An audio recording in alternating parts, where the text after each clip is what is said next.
Welcome to, what can I say, a really exciting episode of Gem Collectors with Shawn. And I'm so glad so many of you loved last week's show, because if you loved last week's show, you are going to really enjoy this show as well. Everything from a museum quality piece down to some of the most inexpensive items. We're going to get to as many of those items as we can, so let's get started with those comments and the trivia. We do have a winner on the trivia this week, so how about it? Let's do it. All right, so starting off this week from Mr. Anthony. So Mr. Anthony, he goes, Shawn, you are a low-life dog because the jade you sent me only had one piece when there were supposed to be 6. No, just want to let you say that that part is true.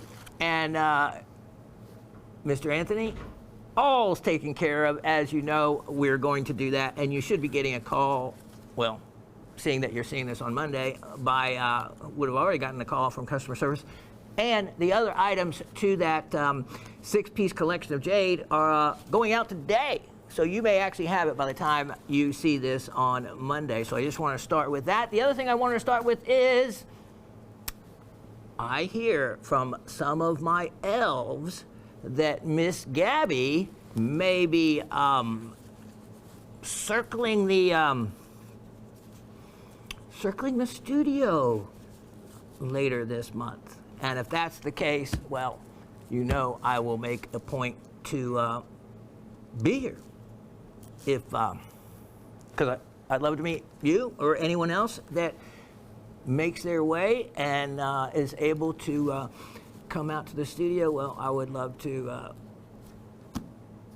meet, because there's nothing better than not only putting a face with the name, but to be able to look you in the eye and talk about rocks, huh?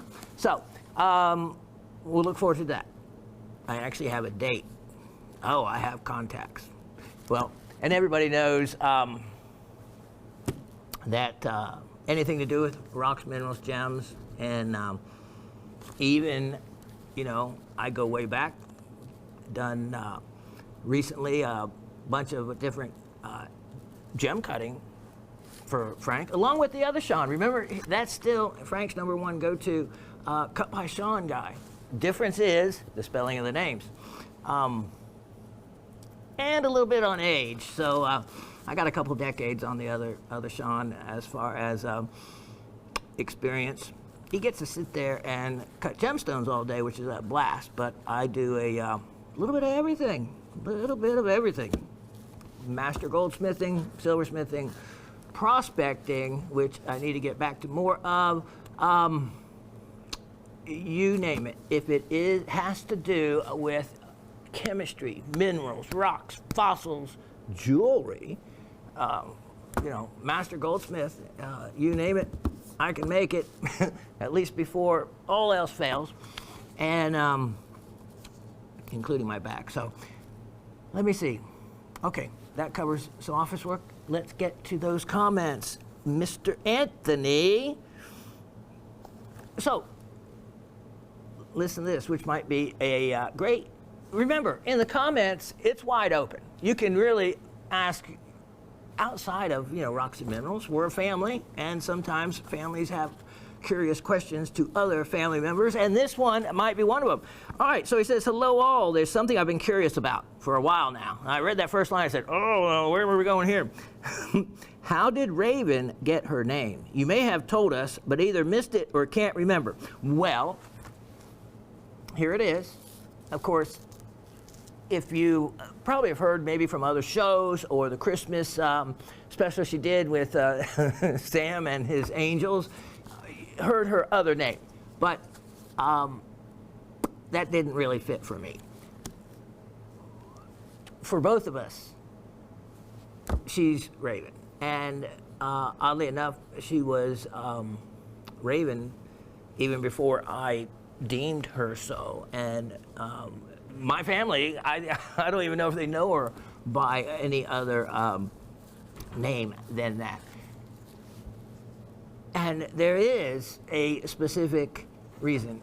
Now, let me tell you, you couldn't tell it by looking at her, but she hides her tattoos well.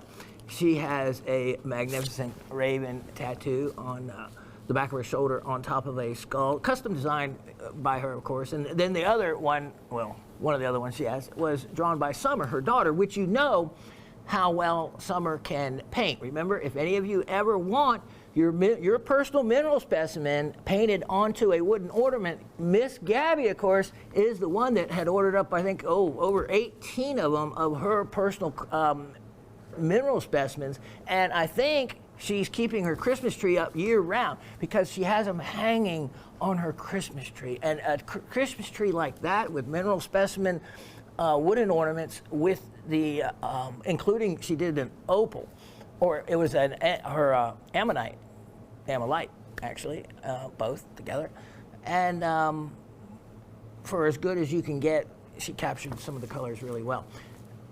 So she'll be happy to do that for you, and it's not that expensive. And you know, she is, both her and her long time boyfriend are working full-time jobs now. And we have, Raven and I have been empty nesters for years, actually, which is weird, because I've always had, you know, my step family, so to speak, at one time or another there. And yeah, so we still watch after her 6-foot snake that she has left us care of. And you ought to see Raven when it's feeding time for the snake. And she doesn't do the live mouse thing, but she defrosts the frozen mouse that she have to buy. And there's a couple times in going looking for food, I've opened up the freezer and pulled out what I thought was going to be a nice frozen piece of meat, and I got a mouse. Imagine that. So now I know what the box looks like. So back to the Christmas and Christmas trees. Great time of year. Great time of year for you all to stock up. I have items all new. I could do the show. We're going to try to do the show in all new items like we did last week. But any other items that I have that I've shown before, big sale, big discounts. All right, so Anthony says, curious about how Raven got her name. So here it is. She is a big lover of Edgar Allan Poe. And if it's almost like, who wouldn't be? But our favorite genre for any kind of movies or anything is on the horror side, or on the dark side of what we like to watch. She has been to Edgar Allan Poe's home, you know, and visited it. So she is, you know, quite the lover of his amazing stories and any movies that they make from them. That's it. The other side to why is because of the spiritual meaning to the raven. Going back through many different indigenous people, the raven has multiple meanings depending on which ones you want to, I guess, take in for your maybe personal beliefs. So there's a darker side, but the actual most common side for the meaning of the raven is all about transformation. And it's about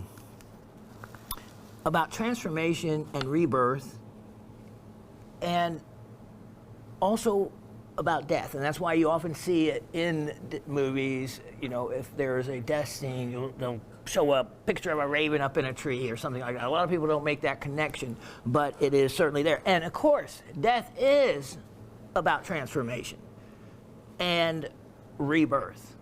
So really appropriate for that. And it also pulls out ancient wisdom, and this is more of the metaphysical part, ancient wisdom, and acts as a spectral messenger. In other words, a conduit between this world and the spiritual world. However, whatever spiritual world you believe in. So it can be anything from a Native American, which is one of the big sources of a lot of the meaning of the raven come from Native American beliefs, which I think are highly respected as far as what I'm concerned. The way they respected the earth and Mother Earth, wow, it should be that way now. Maybe it wouldn't have some of the global warming issues, et cetera, that is going on. So that's pretty much where that comes from. And great question, actually. So he goes on to say, I picked up the alluvial nephrite. We aren't going to talk about that because we already did. That's before he got the 1 piece when he was supposed to get the 6. So again, like I said, the others are coming to you. The Amazonite specimens, for me, I'd like to get some, but this close to holidays, no go. I'll mention after holidays, hopefully you will still be offering them. Oh, I like smoky combos. Well, don't we all, Mr. Anthony?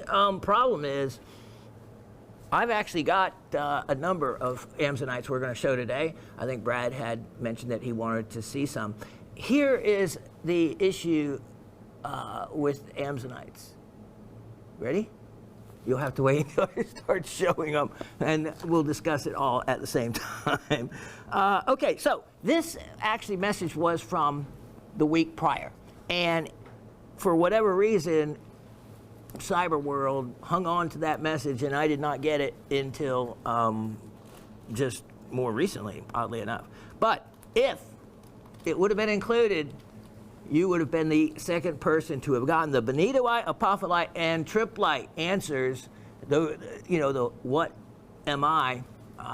All three of those. You would have gotten them right. So quite impressive indeed. Harry had, I wish I could show everybody, he showed me pictures of 2 cut stones. Wonderful. A mandarin and a spessartine garnet. Beautiful, beautiful job there. And then also botryoidal chalcedony. And he cut them, and they're translucent enough, you could actually see the botryoidal formation. And I think I've showed everybody how important that can be in determining a natural chalcedony. Because, take for carnelian, for instance, there is so much carnelian that is not carnelian in the market that I would dare to say a lot of items aren't actual chalcedony. But one of the ways you can tell for certain that it would be is if you backlight it, and you'll see those what look like little botryoidal jigsaw puzzles pieces, and that then for certain is a natural chalcedony. So something really important to mention to everybody again as to how to identify that. And his most certainly were the real deal. Great picks there, Mr. Harry. Good to hear from you, by the way.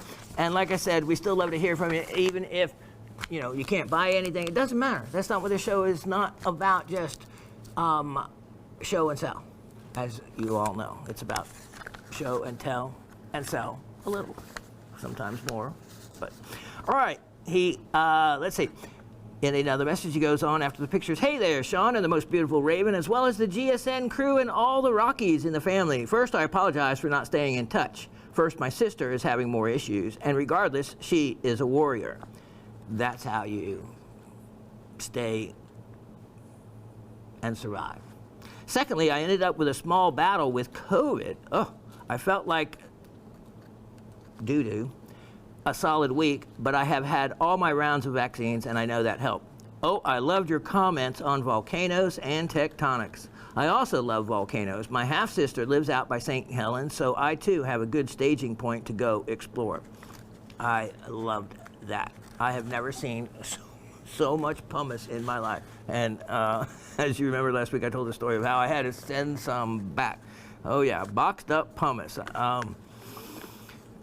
The locals probably around there probably thought I was a little nuts. Tampa Bay coral. On the dull, dumb side, it's a leverite.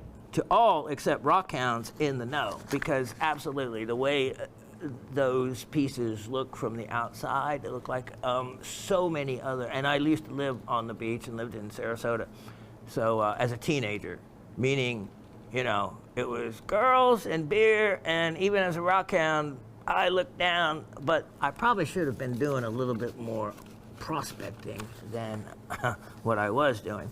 But I don't know if I would have remembered that. I remember the other things I was doing a little better. I had a boat then too, but that's when I sold my gem and mineral equipment, cutting equipment, to buy that boat, and realized that the boat just cost me money when my cabochon equipment and all made me money. It wasn't long before I sold the boat, bought back my equipment, and never changed direction since. So, first triangular crystal, and this again is from a week prior, and I got this, I guess, later too, so somehow it held up a couple of emails, it seems. Spinel, so that was actually a good answer, even though, of course, the first one was bonitoite. But by way of shape, that's a good answer. Second, pyramidal crystal, if found in Brazil, is quartz. The four sides to it on the termination, the way it was, might say something otherwise, but again, if it was just the tip, and depending on the type of quartz, and of course the clarity. So by way of answers, another good answer. Third is, which was, remember, the triplite, but Mr. Harry's answer was a very good answer for it not to be the right one.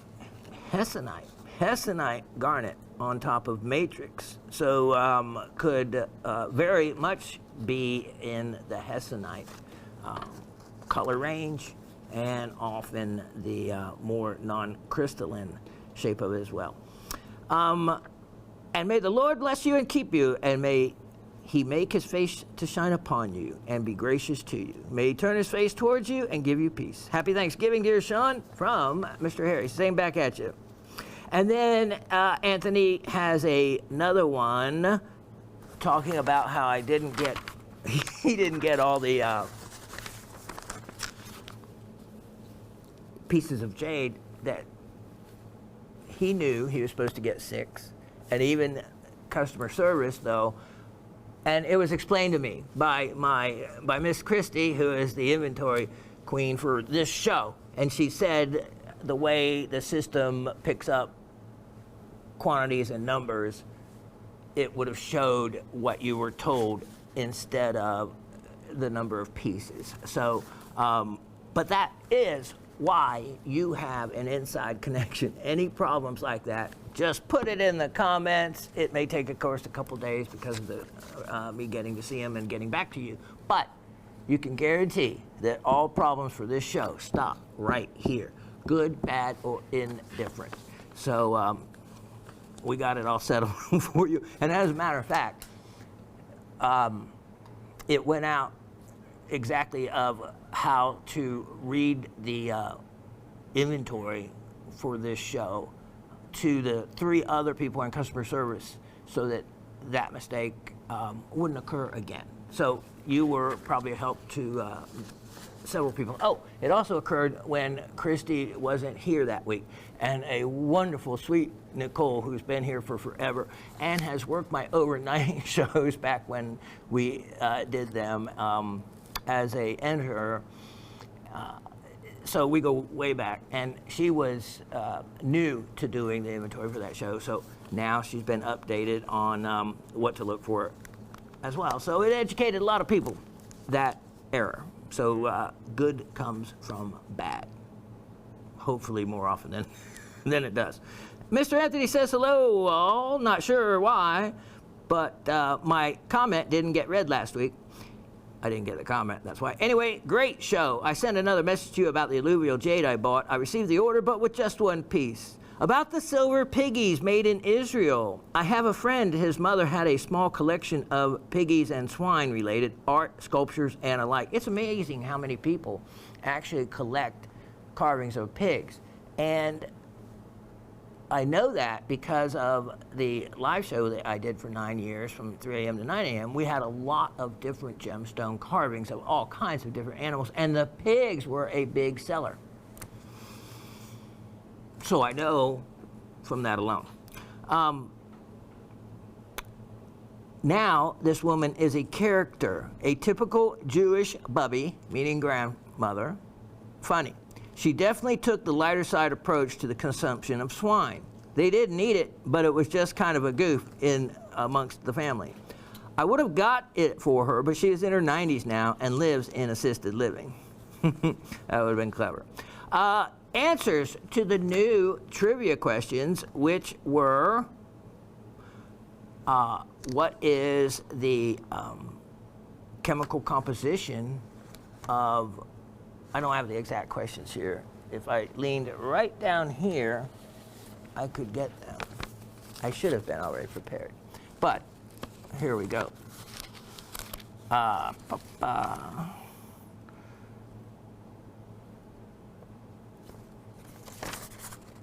Okay, and okay. Well, I'll go from memory.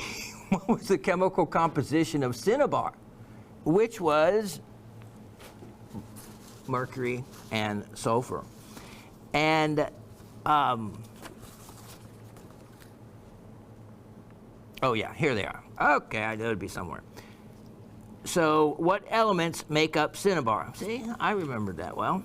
Hg, which was hydrogerum, which I actually never really knew. You know, I know what, like, gold is Au. Well, what does Au stand for? Aurum. Silver isn't like Si, that would be silicon.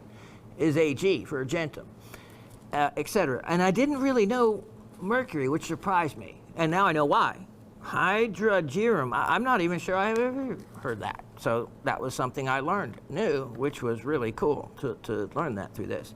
And the other question was, what three main minerals make lapis a rock?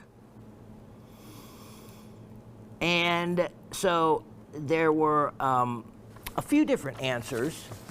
I just was looking for three main ones. So let's see what we have. Okay, so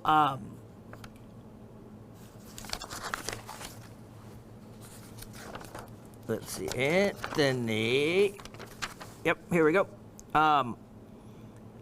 Had calcite, pyrite, lazurite, or aween. And that was really good to cover that, because for a long, long time, it has been thought that lapis lazuli, its primary component for the blue part of it, you would think lazuli, I mean, that's only, you know, lazuli, however you want, some people would pronounce it, is only, by way of spelling, a T and an E from lazulite. So you would think it would actually be lazulite, which is another mineral in itself, but that is not the case. It's lazurite. The difference that a little bit of spelling makes, huh? And in recent times, with the modern technology, they have determined that basically all lapis lazuli isn't made up of any lazurite. It is a sulfur-dominant aween. And so maybe there's some lazurite, but everything I've read said they haven't found any yet. But I still accept that as an answer because, you know, who knows? Maybe there's a little bit, a little bit in there. So he says calcite, pyrite, and lazurite or aween. So definitely covering it. The ones that would really be correct would be the sulfur-dominant aween, lazurite, and calcite. Because remember, lapis is never, there's always some pyrite. There's always some other components. Calcite, You can find feldspar in it as well. So that's a rock. 3 minerals or more make it a rock. Not a mineral, but a rock. A rock composed of 3 or more minerals. Miss Cindy says, hello, Rock family. What a great show. Thoroughly enjoyed every minute. And loved the cinnabar. I know. Wasn't that cinnabar gorgeous? The color. Oh, if I could facet, even though people have, but I'm not going to attempt to facet a 1.5 or 2 or destroy a specimen just so I can say I faceted a hardness of 1.5. But there's people out there like take those challenges on. The trivia, sulfur-bearing aween, Miss Cindy gets that one right. Lazurite and calcite. But really missing the primary one. 3 still count. So that's still in the winter box. But the one that is almost, that I've seen, always there, even if it's microscopic, is pyrite. Mercury and sulfur, so getting those answers right. Enjoy the week and take off for yourself, everyone. Cindy in South Central Pennsylvania. Mr. Anthony, talking about the jade that we got fixed up for him. Then we have Jimbo in Delaware, formerly the Jimbo of Arizona. Hello, Shawn, Rockhound family. Another great, very interesting show. Cold here in Delaware. We like cold, or at least Dave and I do. He'll start sending me, and I ask him to, he'll start sending me these weather widgets, whatever. More weather info than I get. And we always start messages back and forth. If there's any chance of snow, we get real excited. It is a rock because it is lazurite, calcite, and pyrite. Cinnabar is made of HGS, mercury sulfide. As you go about your way, remember, keep your eyes to the ground. Who knows what's to be found? Best regards, Jimbo in Delaware. I like that little ditty. Well done there. Miss Barbara in Brooklyn. Hi, Professor, Raven, GSN crew, and the whole Rock family. Ooh, lots of new merchandise. That was a special Cyber Monday show. Congrats to Brad. Well done, you. Getting the mirror of apophyllite idea was super. And that turned thuya box was really unique. Did you know that thuya is better known as the decorative tree arbor vitae, and the deer might be nibbling on a young shrubby one in your garden right now? I didn't know there was any members of that family, but I'm sure that you would know better. If there is, mostly it is a North Africa, Algeria, Morocco, along those lines, Lebanon, and they will use the sap also, kind of like frankincense and myrrh. It's a very aromatic, and like I said, literally in the overnight shows, I was the biggest buyer of thuya wood from my supplier, and we got such a good deal because I bought in quantity. We sold over 1,000 of these boxes. The lids are so well done. They pop. They fit so well, and smell so aromatic. Here's the thing that was really amazing, though. No two are ever alike, and unless I saw over the 1,000 of them that I sold, I think it was really closer to 1,500 of them. It was a deal like 3 for whatever, and I wouldn't have believed it until I had that many and saw that many, and no two were ever different. It's crazy. So read about it. It's really neat. I found a few more. Did I tell you last week that I stumbled into a bedroom? Yeah, the windowsill story. Well, there was more to it. That was just the windowsill. I started opening some other boxes. Oh, I've got the Rockhound Fever bad over the past 51 years. Found some more goodies. So, yeah, you're going to get to see them. Your specimens from the Stewart mine reminded me of Blue Shepherd, who owned the mine in 2005 and can be seen on videos mining for tourmaline. Quite the self-promoter, showman, and TV host for a defunct gem network out of LA. Pretty pink tourmaline in pegmatite was the prize. Wow. Beat me, huh? Better prize than mine? Those tourmaline mines go back, 120 plus years. I think Kunzite was named in 1903 after Frederick Kunz, and because of the pink spodumene that was discovered out there. It wasn't just tourmaline, the spodumene was amazing as well. And the history of those mines there is quite remarkable to read. Of course, you have the Himalaya mine, the Palachief mine, a number of different mines, but right in that pegmatite area. I read how it was first discovered, and some just little pink shards on the ground. Wouldn't that be amazing to have been that person, to find those first and then start digging? I guess kind of like the Colorado Amazonite stories. Let's see.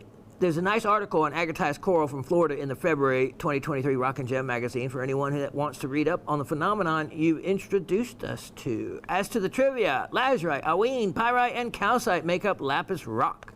Mercury and sulfur make up cinnabar.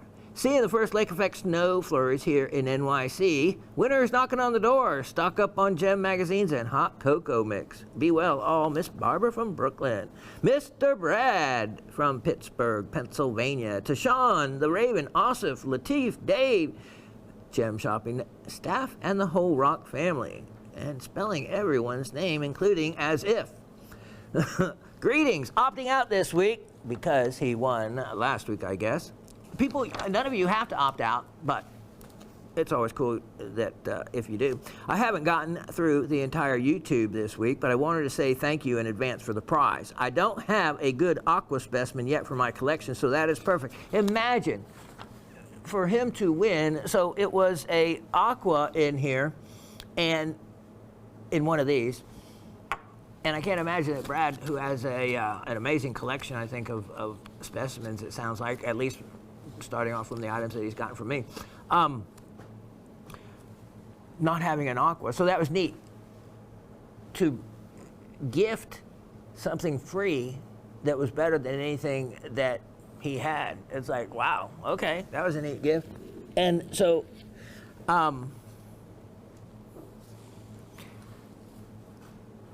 and my brother does a lot of woodworking for Christmas gifts, so I am excited about the jar. I will show it off when we get together for Christmas this year. Great timing. That is the magic of this show once again. Here goes a free item to Brad, who did not have an aqua specimen like that, anything that nice. And the box relates to something that his woodworking brother won't have. And a different wood that I'm sure he hasn't worked with either. It's a very aromatic wood. So the right item to the right person. And I always like it when that happens. Note that a lot of woods will fluoresce, like olive wood. And I'm curious about the aroma too. The variety of appeals to the senses. It's all good. Even malachite crumbs are welcome. Well, I have to tell you a story. Of course, you saw that to make up for that broken piece of malachite I had in there, and azurite also. So I gave that big piece to make up for it. But here's the little crumbs. But I had a special home for those to go to. And I hope it's okay. To Dave and his mom. Dave, what does your mom's name go by? So I don't call her just mom. What was the name? Pebbles. We were trying to think of that, Pebbles. So his mom, so if I remember, what a great name for rocks and Pebbles, huh?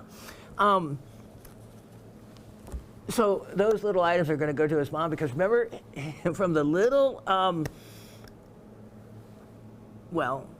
shards and little pieces that he has picked up off the set over 6 years, she made that incredible pendant that I thought was really, really, really neat. And well done. So I'm sure you won't mind those going to to her. I'll be looking forward to see what she comes up with next. Thanks. Keep on smiling. Brad. Miss Elisa. So I stirred Elisa up. Remember last week saying, where are you, Miss Elisa? We haven't heard from you. So at least I got, so listen to this. Hello, Professor Shawn, the lovely Raven, GSN crew, and the Rock family. I hope everyone had a wonderful Thanksgiving. I am sorry I'm very behind on watching the most recent few shows, but I hope to catch up this week or maybe over the next 2. And that's the nice thing about these shows. They're up. You can watch and binge watch them. And here's the thing, that the items that you see are still very much potentially available for sale. Now, if you call up and it's been more than 3 or 4 weeks after a show, what happens is they're taken out of the system and given back to me for me to showcase again sometime in the future. It doesn't mean that they're sold. So if the sales rep says, no, we don't see that in our system, it doesn't mean that they haven't been sold. If an item has been sold, they'll be able to tell you, oh, that item's sold. So if they just say, well, it's not in our system, we don't see that it's sold, it means that I may very well still have it. Write the item number down and we will look for it for you and showcase it for you again. So keep that in mind on all the shows. You can go back 10, 15, 20 shows. And so it's like getting to see them all over again. And the items, it's still shopping.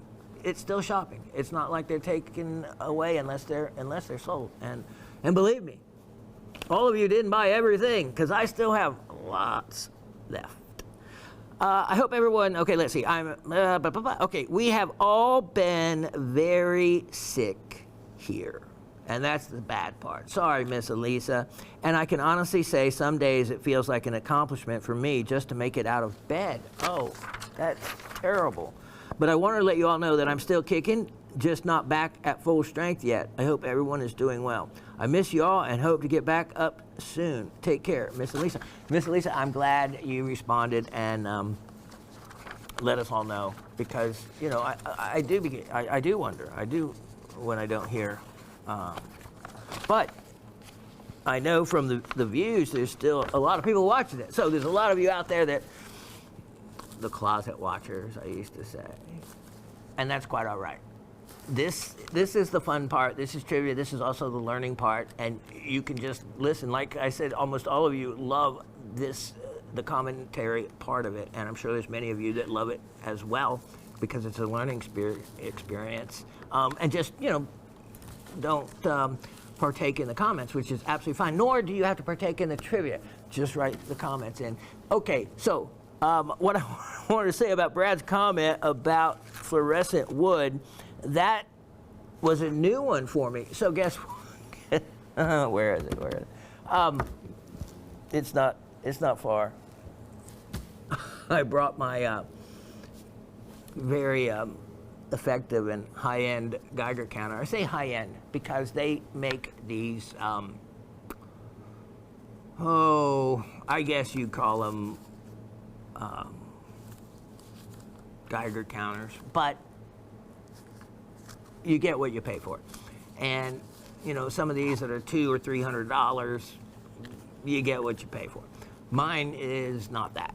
Mine is, you know, you've seen it before, portable, high-end, and really, really effective. So this morning, after reading your comment, I went around to all the wood I could find in the house and actually holding me up. I needed to be packing the vehicle.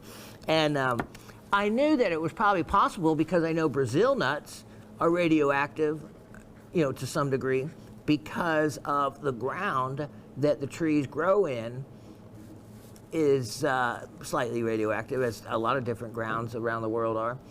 And so it would only make sense if the nut is somewhat, that the wood and, you know, that pulls up, that the radioactivity moves in and feeds and grows the nut would be. So, but it was funny. I couldn't get any of my, even nice wood furniture that I got from my parents. It didn't have it. I couldn't get any of the wood. So it's probably some of those ones like olive wood. And but that was neat to learn that. because I hadn't really gone around the house with my Geiger counter to check it all out. All right, so let me make sure we covered everybody here before I announce the winner. And I have, and this week the winner is Mr. Anthony. Congratulations. I only have one of these, and you know, it's weird that you won because it's probably fitting. You being you know, loving the gems, minerals, and a lapidary. Let's show you what you won. Look at this, 52 kinds of semi-precious stones. This is probably going to cause some trivia envy. 16 by 10s, they're all cut and polished. There's one loose one down here that goes right there. But there's a little opening up here. I didn't want to open it all the way to reattach it because it's still sealed right there. So you can see all these. Now, this is actually a good lesson in general for everybody, because this is the way a lot of things are marketed. A lot of things are called jasper, when they're not. They're going to be breccias. They're going to be a mixture of non-cryptocrystalline quartz, and yet still called jasper. There's things that are called jade that I think is mariposite. I see that often happening. Now, the one thing that, like this, chrysocolla jasper, that's actually, I think, chrysocolla. So, and of course, here's mookaite, but doesn't have all the other colors. But there's, now, like Dalmatian jasper, that one's spot on. They got that right. And new jade, that's probably a type of serpentine, but that's more of a retail name. Turquoise jasper. Now, what in the world is that? I tend to think that's more probably on the turquoise side than has anything to do with jasper. So just letting you know what this is a tree agate. We would have called that moss agate kind of thing. This is a good example to show you how mismarketed a lot of different minerals are. And if I go onto the internet, and whether it's eBay, Etsy, whatever those places are, they get it wrong. There is so many items that are marketed under these kind of names as opposed to what they may really be. Now, like this, nephrite, that's actually nephrite. I'm glad it didn't say nephrite jasper kind of thing. So this is, and halite, they got this one exactly right. So silver leaf agate, that's a breccia, which is just a mixture and kind of cemented together by limestone or something of a bunch of little different rocks. It has nothing to do with agate, but it is probably marketed like that. Fossilized agate, that is actually probably real dinosaur bone. So, but it's a great reference guide, and enjoy. It's the only one I have, and you have just won it. All right, let me put that away because I have it, put it in somewhere safe so these things don't get knocked off, but you can easily put them back. And I thought that would be a great collection for someone to have for reference. And since I don't need it anymore, it's going to be perfect probably for someone like you or anybody else that could need that kind of reference guide. All right, I'll be right back. We'll start the show. Check this out. All right, almandine garnet, and specifically Madagascar almandine, which, you know, to me makes a difference. So let me check something here. Whoa, okay. There is metal, obviously, in that decoration, but that's how I know it's almandine, because almandine is the iron garnet, and will certainly be drawn to a magnet. Look at the black onyx. I love the way those are cut in those bullet type cabs. Sterling silver, great color, cushion cut, which is the square cushion, my favorite cut.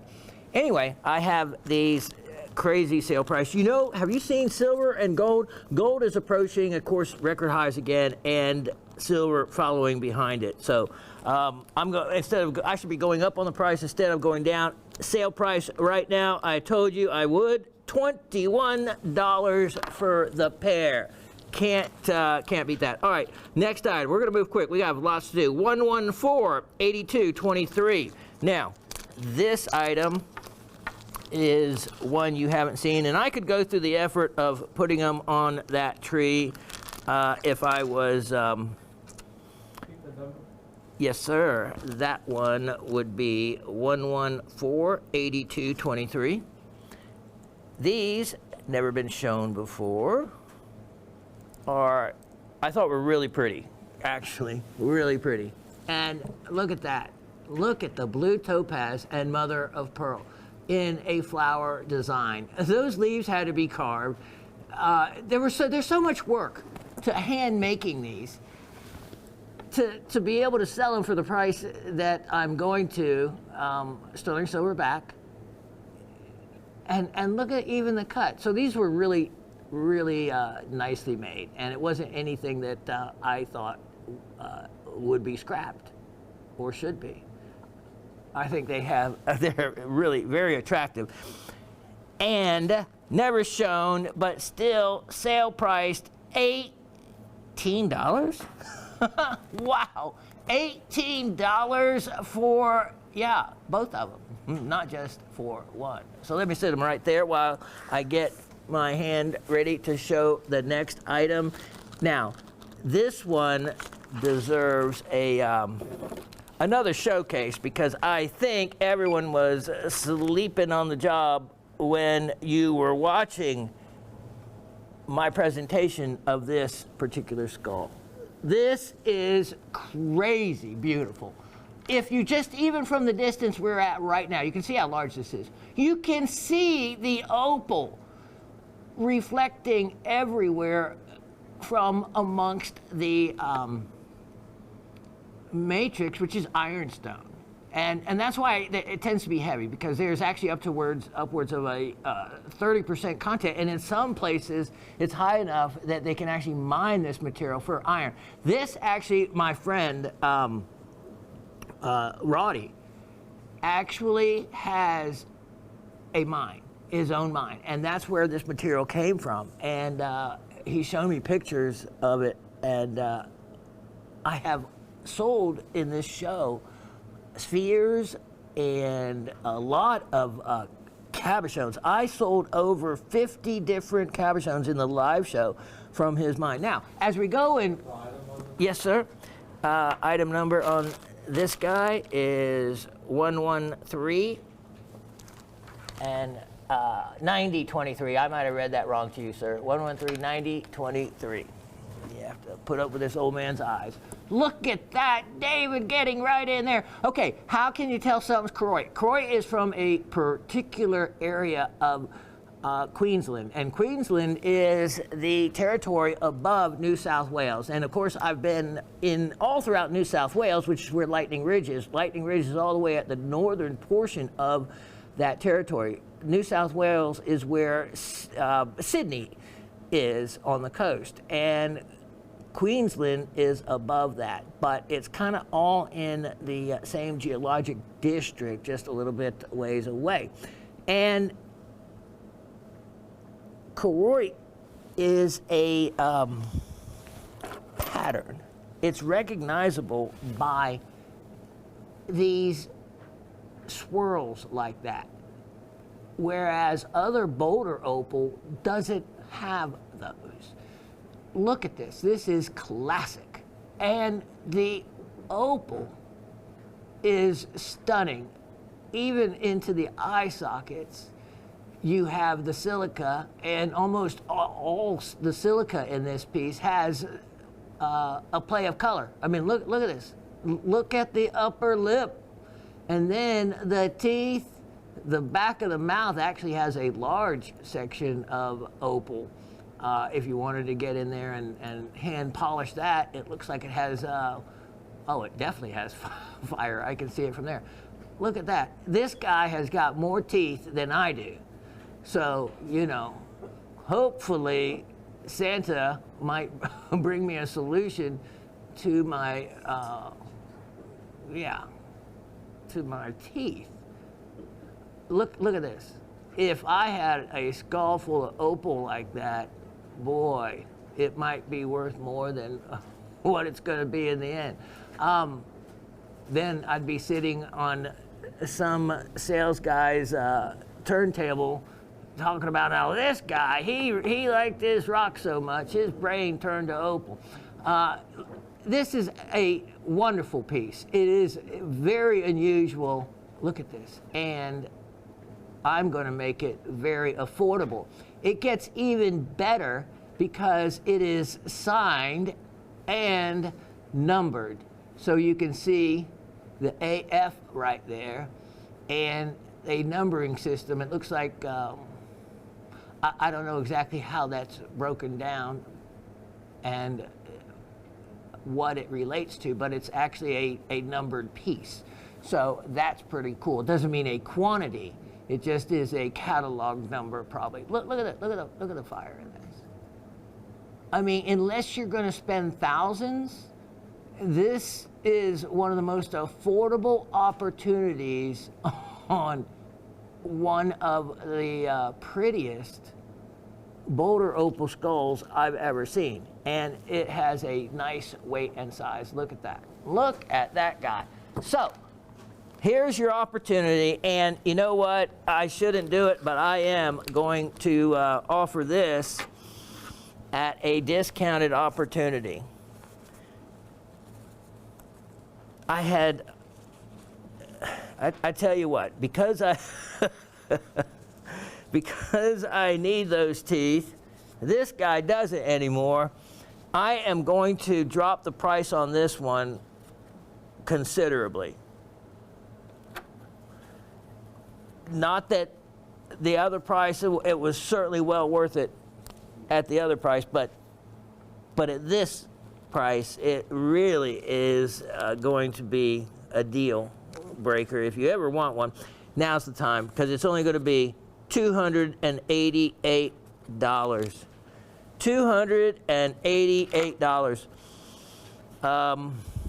Yeah, that. When you think about how much you'd have to pay for a piece of Boulder opal as a cabochon, that would be equivalent to, you know, like a section like that. To get the entire carving for only that much, that would make a wonderful treat for yourself. I know a lot of people collect skulls. I think, is it Miss Cindy that said that she liked skulls? A lot of people do. Hey, we all have one, so why not collect a rock version of them?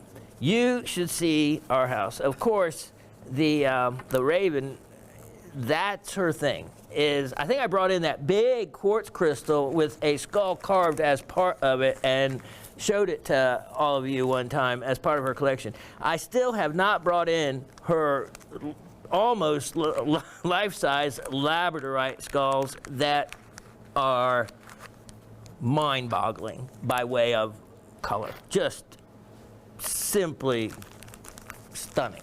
I don't know if she'd even let me take them out the door unless she was with it the whole time, but quite impressive. So this is a chance. Also, by the way, I have brought in Amazonite, and I'm going to feature some of that here momentarily as soon as I can organize some of the rest of this mess. All right, so let me show you. Next item you have never seen before, and I'm taking this from part of our collection, and this is going to be item number 114. I don't want to do this to Asif again. The 6s and 8s print. Yep, 114 6523. I would have said 8. 6523. And boy, oh boy, Brad, this might be of some interest to you. I have sawed open a lot of geodes. As a matter of fact, I think I might have told you the story before, when I was having my momentary lapse of reason and sold off my cabbing machine to get the boat. Prior to that, by the time I was 15, I had a geode collection that was extensive. By that, I mean probably at 15, I had 100 sawed open geodes. And I mean not solid ones, hollow ones, beautiful ones. I donated them all to the Sarasota Boys Club because they actually had a, and kids could go in and had a lapidary shop for a Boys Club. Boys Club used to be so much more engaging and interesting than they seem to be now. And so anyway, I thought it was a great place for them to go. You don't know how many times I wish I had that collection back. But one that escaped it was this one. This, out of all the ones, and I have sawed open a lot of them, of the coconut Chihuahua, Mexico geodes, and I have never found any other one except this one that was like this. This is, and this isn't polished, so you can still put it on a flat lap and polish it if you want. But what is so stunning about it is that the cavity has completely filled in. This is all calcite. Normally you only get a little bit of calcite maybe mixed in with the quartz. To have that all calcite, let me show you. Here is another one. It's going to be a free item one of these days. So this is what you typically see in a coconut geode, and you can always tell coconut geodes from the exterior. They always have that kind of very similar look, and you always hear an open cavity of quartz, and there might be a little bit of goethite or calcite in them. Well, this piece, when I saw that calcite, I said, I wonder. And I immediately went to the closet with my UV light. And to you fluorescent collectors, Brad, if you have ever wanted a fluorescent geode, this is it. This calcite, both sides, glows an incredible orange. Not all calcites glow orange. As a matter of fact, there's some calcites over here that aren't fluorescent. They're a different color though. But look at the other very cool part about this piece. This is hematite. So you have, and some of it is specular hematite. Let me get my pointer instead of my finger. Specular hematite. So you see these reflections like that, and there's these little reflections. It's not polished, a little more difficult. Behind me, if you saw, I have the specular hematite bookends still, if anybody wants those. Here, you can see that. So you have some specular hematite here. Look at the calcite crystals you have growing here. And so you can see this is a little, at a little bit different level, but the reddish oxide, iron oxide rust that hematite often will showcase. But you can see the crystalline sections of it. And then you can see the crystals of calcite here. There is also quartz. Now there's agate along the edge, and look at, you can see that these are crystals just filled in around them. But wait, there's more. Oh yeah. So let me move this to the side. Look, when I was looking at this one, it looked kind of like some of the until I got looking closer. Dave is going to take us in right down the rabbit hole. And let me get my accessory and see if we can't. There we go. Dave's going to do that. And then if I can maybe actually shine light through. Look at that. Look at that. That is like going down into Mammoth Cavern or something. Oh, yeah. And you can actually, with a loop, focus all the way back, and the quartz crystals, it's quartz, it's not calcite, because I can tell from the crystal system. There is a quartz vug pocket cavity, whatever you want to call it. It's large. Look at that. It looks like a chandelier actually right there coming down from it. I have never seen that before. And actually, when this was sawed in two, it was, again, by magic, and it has happened so many other times. You see me on that other geode where the saw blade hit the perfect place. And it did on this, because I would not have wanted to cut into that pocket and ruin this portion. So it really is a cool specimen. You have a crystal at the entrance. Then you can see there is reflective hematite, calcite. And you know, there's this really unique pink agate. Oh, look at, here you go. Here's another pocket of crystals that are, wow, mixed. It looks like calcite and quartz maybe. Wow, look at that. Look at that. Oh, there's definitely calcite there on the smaller crystals. I wonder if there's an entrance into the bigger pocket from that side.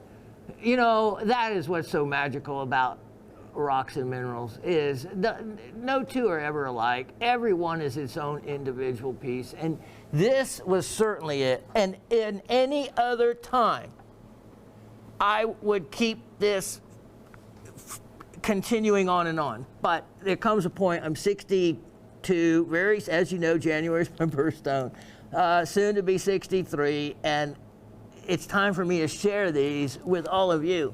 Because even though something may not be expensive, it may be one of a kind. And let me tell you, I have sawed open and bought my share of coconut geodes, hundreds. And so I can say with certainty, there has never been another one like this. Now, when I say that no two are ever alike, well, naturally that would be the case in geodes like this. But what I mean by no two are ever alike, there are many that look like this, and yet are different. But there are none that I have ever found that look like that. So, you know, I just saw this white inclusion in this geode, and I'm looking at it right now, and it may go from free to me. Because, yeah, that's a neat little inclusion, and I'll have to look at that better later. So anyway, this opportunity on that piece is an excellent value. $44. $44. And, you know, for $44, it's one of those things, it's like, okay, fine. $44, yeah, maybe you could get another geode or whatever cheaper, but you can't. You can't find one like this. To find one that has that orange fluorescent glow, the quartz pocket, the whole works, and it would be neat actually to flat lap polish that one. But if you want, you can just do a kind of a spray finish if you want. It doesn't even need it. It shows well the way it is, really well. All right, now let me show you next. Now, this next piece isn't overly impressive. It's not museum. It's not, you know, it's not rare. But I bet you don't have it, one. Check this out. This is how Herkimer diamonds are found and what they are found in. And it is, it's item number 953320. And yeah, it's a oldie but goodie. 953320. Ah, we got that Latif out there. Let me make sure, Latif. I've been reading them wrong all morning already. 953320. All right. Yeah, if you need the info. Do you need the info? Okay. So, mining, if that's the word you use, Herkimer diamonds, the rock that they are found in, quartzite, this is, if you ever have heard or seen a pry bar, a prospector's pry bar, that's what it takes. And not a 4-pound sledgehammer, but you need to at least swing a 10-pound. This rock is harder to break than the chunky gal smaragdite, which I found to be the hardest ever that I've mined. Now, I have not mined in Herkimer, but I have bigger pieces of this material that I have broken or tried to break open, because you know what? Inside this piece, there could be a magnificent, perfect pocket holding a Herkimer quartz diamond or a Herkimer diamond. Now, they call them Herkimer diamonds because they're doubly terminated, and when they're loose, they sparkle a lot and look like sparkly little diamonds. They can be found on the ground over the time of the mining. They get knocked free, knocked loose. Loose ones are common, so to speak. Bigger ones are not and can be very expensive when they get into clusters. There's a whole, many of those though also end up having to be repaired. So just keep that in mind. When you see these big Herkimer clusters, one thing you want to know is, has it been repaired? Because oftentimes they don't come out in one piece, just like the amazonite and smoky quartz don't. All right, let me show you. As Dave takes us in closer, you're going to see that this quartzite rock has pockets in it. And in those pockets allows other minerals to form. Here is a quartz crystal. Now they'll form and become free often, in other words loose. You can get some where they can rattle inside the pocket. You can see this one. Here's the other problem. When you are mining this material, it's so easy to, where the rock will break will often be along where those pockets are. It's the weakest point, right? Well, if there's a series of them, that's where it breaks, and it so often breaks the crystal. So that's what you have going on here some. This one, not so much. Here's the other thing that you can find, calcite crystals in these vugs. Here's another calcite. And as we turn this, here is, look at this. Now this one looks like it is undamaged. It looks like there's almost a little, maybe graphite on the surface, not sure. But I think there's a much bigger one, you can tell by the size of that face, could be hiding where further deeper into the pocket that we don't see there. There you can see the shape of a calcite crystal. Look at this, here's another vug with a bunch of little calcites in it. Look at this pocket, and so look at here. This is how they're found. And with great difficulty extracted. And wow, okay, here, we haven't looked at this one. Here's another one, but it looks like probably in mining it might have damaged the exterior portion. But you can see that if you got this out, a good portion of it would be in great shape still as a crystal. The most interesting thing about this is to leave it like it is, unless you want to go ahead and crack it open. That would be neat. Let me know if you find something. I get half. But it tells you how they're found. It's a story. So if you actually have some loose Herkimers and then display this next to it, it tells the complete story of how they're found, how they're mined, what they're found in, and what they're found with. So it's just a great lesson stone is what I call it. So I'm willing to share it. I'm giving it a big, big, big discount, and going to make it only $24. Only $24 on that. All right, let me put up a couple of things, especially that opal skull, and I'll be right back. Here's another one. It looks like gold. This is vermeil. This is a box chain, And it is a box chains are one of the strongest chains there are. And if you want to wear a pendant or anything, a box chain is a great one to use. That and the anchor or curb links. Those are really strong as well. So here you go, Mr. Dave. I've got the item number as yours. All right. Now, this 2 millimeters, 24 inches long. You can see relative to my hand how thick that actually is. This has a box catch on it. When I tell you guys the price on this, you guys are gonna, no, this has got to be to the clients. Let me actually do the math. Am I actually selling this for less than the? You know, because you have to figure there's always a manufacturing cost to this. In gold, the manufacturing cost relative to the value of the gold is not much, but in silver, the manufacturing cost often is as much as or more than the value of the silver. But with silver going up, that alters things a little bit.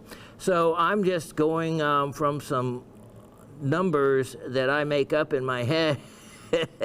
That's a dangerous thing. 11.20. Yeah, you're right. What I was getting ready to offer this for, and what I would get. Wow. Anyway, this one, if you want, it is now only. I told you I was going to be doing some crazy stuff. Wow.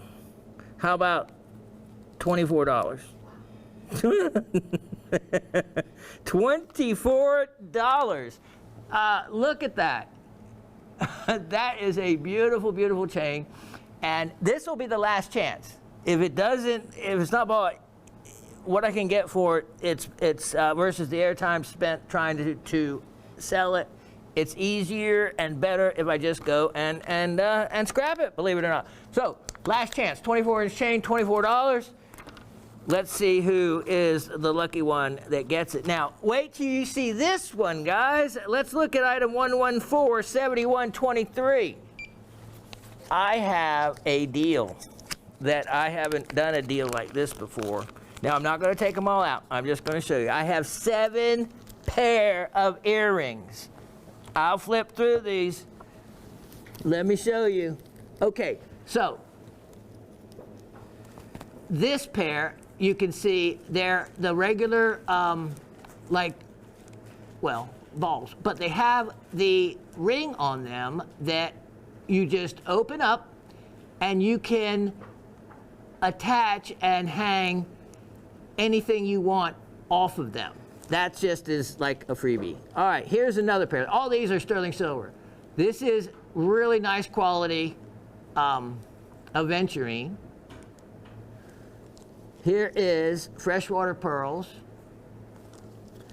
Here is lemon quartz. And boy, that is really lemony. And they have the really nice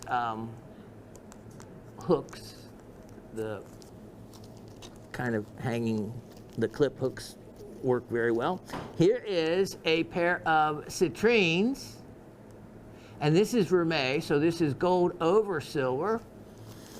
Here is a very cool pair of mother of pearl and sterling silver. And you can see the sterling silver caps go all the way around. So as does the design on them with the shepherd hooks. And then here is the best pair, really worth the what I'm going to ask for the entire amount. That is pink tourmaline and amethyst. Here is the other pair. So pink tourmalines and amethyst, and all 7 pair. All 7 of these. Really, Shawn, you've lost your marbles. This is a one and only chance, won't be offered again. And they're going to be only, well, let's make it an easy number. 7 times 8, $56 for them all. $8 a pair on average. Yeah. That is an opportunity that's a, yeah. Yep. An average of $8 a pair. So basically, I mean, if you figured these at half of the total value, then you're into the others for a few bucks a piece. The lemon quartz, the citrine, the mother of pearl, you know, all those. So you get them all. This, I said I was doing some deals. This is one of them. And for those of you, many of you often will wear just one different earring on one side than others. So you can mix or match them up. And I know Raven has more holes in her ears than I care to count. So, yeah. Now, let me see. Do I want to, okay, so let's keep blowing the guys' minds here, because I have next item number 1147223. And here is a opportunity for those of you that might be a little handy or a little crafty, because you can, like I said, mix or match. So here is a single pair with a nice peridot in it. Take the stone out and put something else in it if you want. Here is a single, in other words, there's not another matched pair to it. Blue topaz, or at least it better be. I didn't test it. If it's aqua, I want it back. All right, so you have those. So you can wear, you know, one on one side of the head or one on the other, or take the stones out, mix or match. But here's the other thing. In that other batch, remember that pair that I said you could hang or dangle other things off of? Well, instead of cutting these stones out and scrapping the silver, look at this, look at these blue topaz. I just left them like they are, with the ring at the top. This one actually has a second ring also. This one doesn't, but they're a matched pair, and instead of taking them out of the bezels, which is hard enough to set, here is incredible London blue color topaz with the rings and already bezel set. Sterling silver, big thick back end. So this is kind of like a project parcel, so to speak. But if you just broke them out for the stones and the silver, they'd have to be worth $14 for everything you see. I kid you not. These are heavy. $14. The stones are worth $14. No?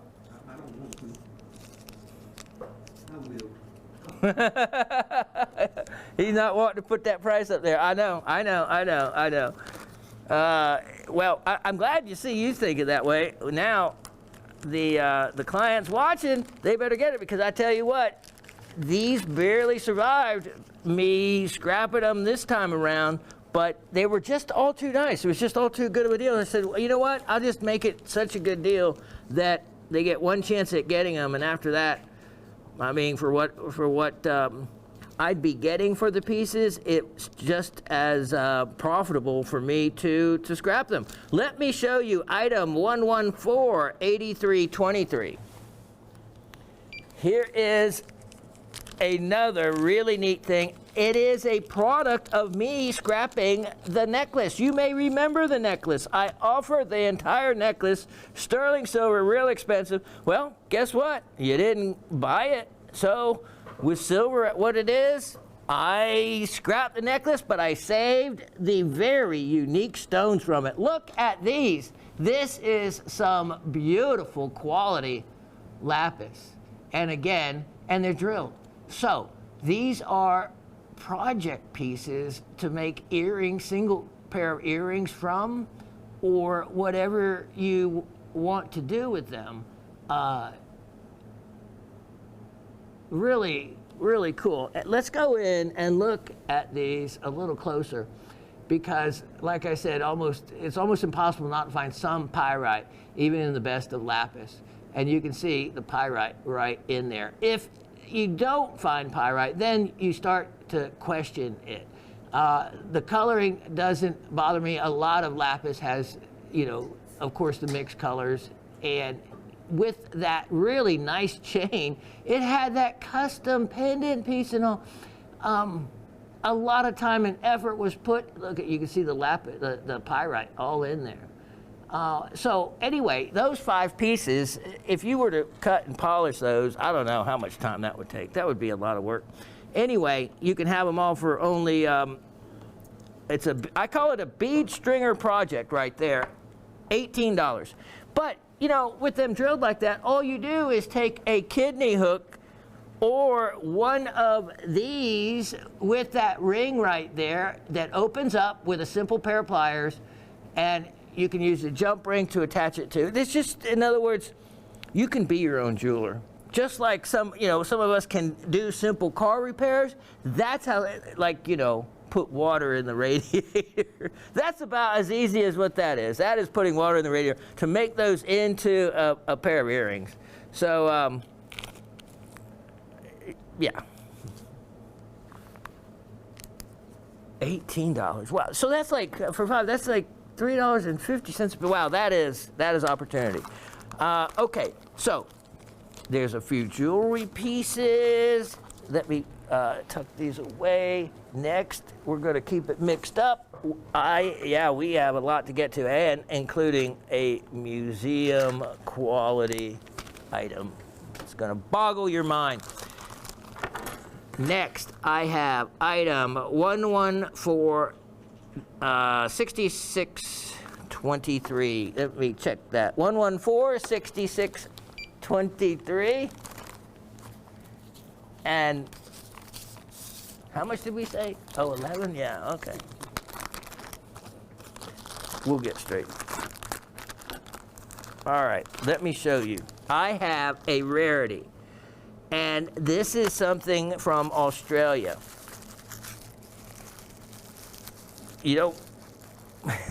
Well, let me just show you.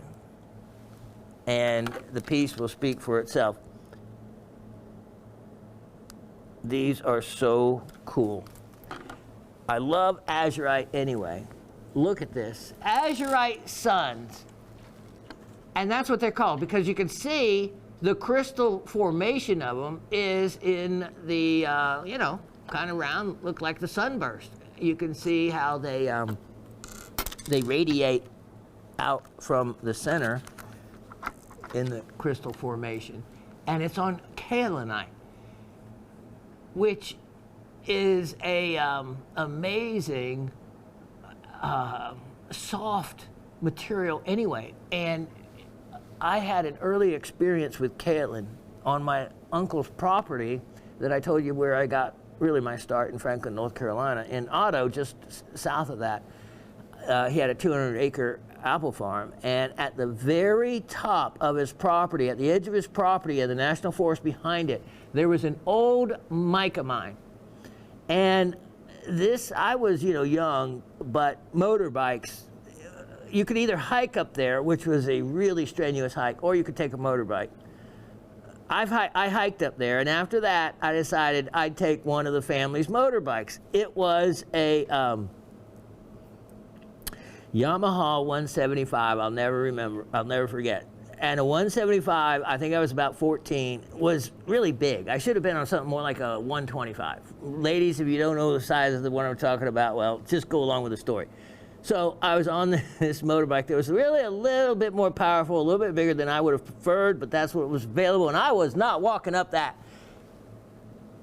But I wanted to see the mica and the kaolin and explore it. So I was going up this long, worn-out road to it, because you're talking about a mica mine that was during the World War II, so a long time ago.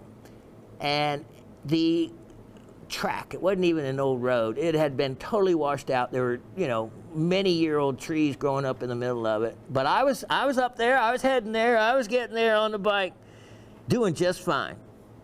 Until the front wheel dropped into one of those washed out divots. And on motorbikes, ladies, your throttle is on the handle. And on the handle by meaning the grip. And as you turn the grip down or up, that increased your speed or slowed your speed. It wasn't like a pedal. So when I hit that hole with the front wheel, my hand, because I probably didn't have enough experience really, dropped back on the throttle, meaning I gave it gas, which is the wrong thing. That front end and the entire bike came out from underneath me. It put me on my rear. The bike laid down on its side at full throttle, or what seemed to me at full throttle. That wheel was spinning crazy and I was terrified. But I managed to be able to cut the throttle, cut the bike off, power it down, and that was the end of that particular trip up to the mic of mine, because I did not get back on that bike. I walked that thing all the way down, all the way down the hill. When I could have easily ridden it down in any other time, but it had kind of terrified me. And luckily, I wasn't hurt worse. From then on, I hiked up there, but I mostly always spent summers. So even at 4,000 foot elevation, the North Carolina mountains, in the summer, it's a hot hike to get there. But I did cover it well. Brought out some beautiful, beautiful mica. The kaolin had decomposed. Now, what they mine it for is fine porcelains and some other uses like paint pigmentations and things like that. But really fine white porcelains are made with it. It's basically goes through several stages, but in the long run, it's like a decomposed feldspar.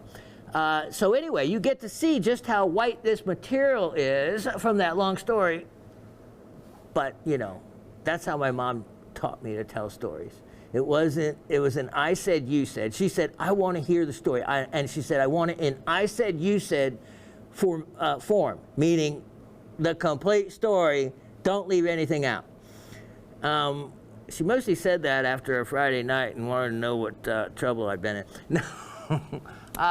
This is a collector piece, and for the amount I'm going to ask for it, I even know the mine. The Malbonco mine. It comes, let's see, where is it? Oh, yeah, here we are. Look at this. A label box. The copper mine. Northern Territory of Australia. So we just talked about the Queensland Territory. Oddly enough, we just talked about the New South Wales Territory. Australia Territory. There's the Tasmanian Territory, and there's the Western Territory, the Northern Territory. I think I'm missing one, but here you go. You want a neat collector piece that is really kind of hard to find these, especially for, well, you know, as much as I don't want to sale price this one, I'm going to because I said I would. $44. Only $44 on that. And it's, again, one of those that, especially with the label box, I like that. You can not use the box, take the label off, and you put the label with the piece, you know, in your collection on the shelf, and you have something really cool. Look at that. There won't be another one offered. You know what that tells me? And that little speck, that there's more on the inside. You can see that this has been prepared. In other words, that it has been removed to expose those like that. So that's always kind of interesting when I see that, because I always wonder what is on the inside I'm leaving behind. And I'll always think about that because of that opal piece, where when I bought that piece of opal rough, and the miners thought it was just potch. And boy, I cut into the inside, and I told you I cut that crystal black opal out of it with blues and greens. It was tremendous. And sold it for, I think it's about as much as I paid for the over 2 kilo of opal rough that I purchased when I was in Lightning Ridge. You can't just go and get anybody. I, of course, went and with a good friend that knew everybody and was a big broker in the town for the high-end stuff. So that's how he got me down in the mines, and I got to run the mining equipment. It was a really neat learning experience, and then also turned me on to a fantastic guy that happened to have a bucket of opal rough that he hadn't gotten to. And I just bought it all as is, and there was that secret hidden treasure in there, and I'll never forget it. So I always think, what is on the inside that I'm giving away? All right, so neat collector item. Let me take a moment to put up a few things here. I'll be right back. Okay, I just saw what time it is. I have so much to do. I better get rolling here, folks, and just start giving stuff away. I was too excited about all that other stuff we were talking about. All right, look at these birds. Now, I don't know if these are lyrebirds, whatever they call it, or what, but some of you will know. And these flowers, I kind of know what they are, but I forget. Those of you that know flowers will know exactly what they are, because believe me, the carvings like these are carved in detail and to a particular type flower, and usually has a meaning. Camellias. I think those are camellias. Maybe I'm wrong. Anyway, serpentine. I've showed you some serpentine vases before. You didn't seem too impressed with those. Maybe you'll be impressed with this, especially because of the price. This is carved out of one solid piece of serpentine. There's another bird there. And I like the open area on the inside. You could even make this into a nightlight easily enough. $24. Yeah, $24. Can you imagine the time it took to do that? $24. All right. You know, let me show some Amazonite, and then I have to allow enough time to show you something amazing. Okay, let's start with a couple of the most expensive pieces of the Amazonite, and we'll work down from there. Now, all the Amazonite I'm getting ready to show you is not been repaired. And the thing with the Amazonites from Colorado, yes, they're beautiful and all, but the majority are repaired. In other words, they come out because of tectonic pressures and time. Those pockets that the Amazonites are found in, let's go ahead and be looking at one. Item number 11470, oh my, 79, nope, that's 1147623. The pockets aren't open. Most all the pockets were just filled by the tectonics of the earth and the weight of the earth coming down on it. So it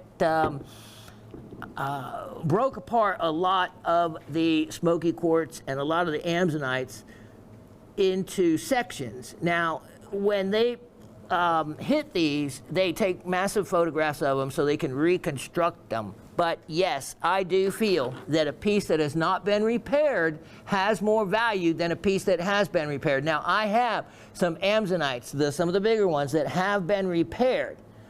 None of these I'm showing you have been repaired. In other words, there's no glue lines in them. Now, one of the common things that you see in Amazonite will be these, they're not fractures, they're just, well, inclusions that you would find as in most different mineral specimens. And you can usually follow the line and see, look at it where it doesn't go all the way around and through the piece. And like this one, look at the Clevelandite here. That's what's really neat also, is that the feldspar, this one has Clevelandite. The other important thing about these Amazonites are, I know exactly, they were mined in the summer of 2013 and 2014. They're from the KAG claim in the Lake George Pluton, in other words, the geologic formation, and even the name of the pocket that they came from, the Blue Owl Pocket. And that is always a benefit to know exactly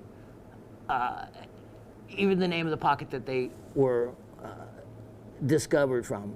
So as we come in here and look at this, oftentimes you can take a UV light and the glue will fluoresce, and so there was no fluorescence, and you can follow this line, and even though it may look like it's assembled, it is not. This one is not, and you can see right there it ends. So this piece is a single non-repaired piece, has fantastic color, has really beautiful aesthetics to it, and here's the neat thing about it. It technically has smoky quartz. If you look at it like this, look at that. Here's a crystal popping up right there. You see that? Here is another one. There's another one there. There's a quartz crystal there. So it has smoky quartz. Now, let me tell you, this material has gone out of sight in price. Look at that beautiful color right there.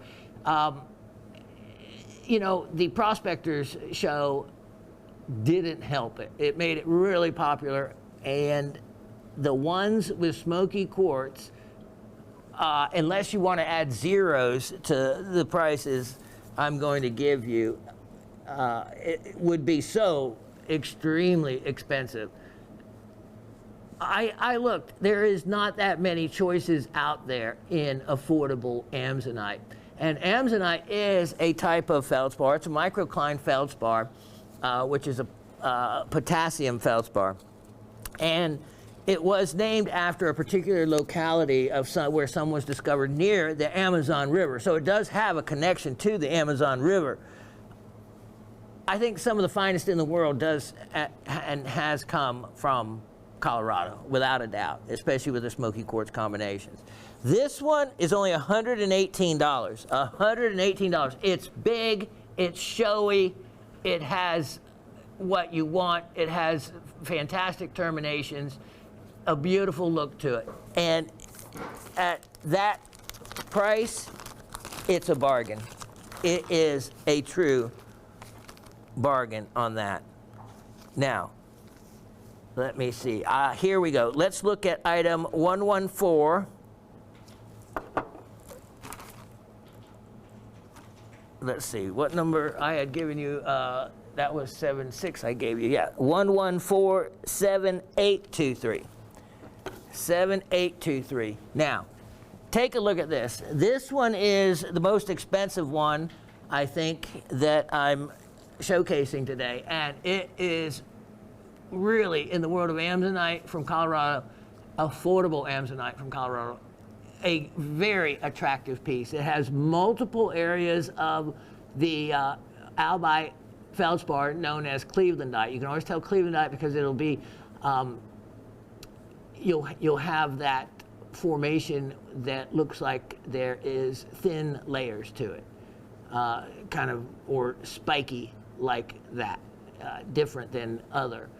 And as you can see here, you get the same kind of inclusions. And I saw in the finest, when I was looking at Mindat, and go to Mindat, to reference other Amsonites. And you're going to find what they deem as the finest of Amsonites often will have that same type of formation through it. Now, you can see on the back here that this is one solid piece and no repairs on it, which to me is definitely more valuable. Fantastic terminations, classic terminations for this material.